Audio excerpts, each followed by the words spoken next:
این کودکان که اینجا جمع اومدن همهشون خوشنویس هستند.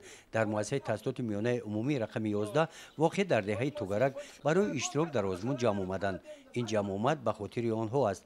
برای از بین آنها بهترین خوشنویسان را معین کردن. رهبریت مرکز رشد استعدادها در ناحیه وسیع اینجا تاکید دارد که داوطلبان به قاعده‌های طبق در نظامنامه آزمون مقرر گردیده رعایت نمایند.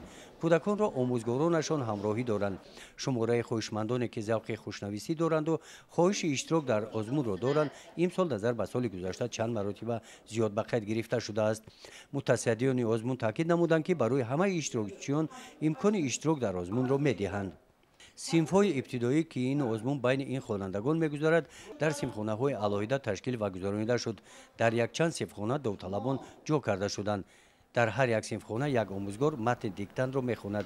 موضوع دیکتن را از روی یک چند موضوع خود خوانندگان انتخاباً جدا نمودند. داوطلبان کوشش می‌نمودند که متن قرائت کرده را زیبا و خوشرو نویسند. غالباً بعد انجام آزمون و سنجش کاری داوطلبان معین کرده شده با سپاسنامه‌های شعبه معارف ناحیه قدردانی کرده می‌شوند.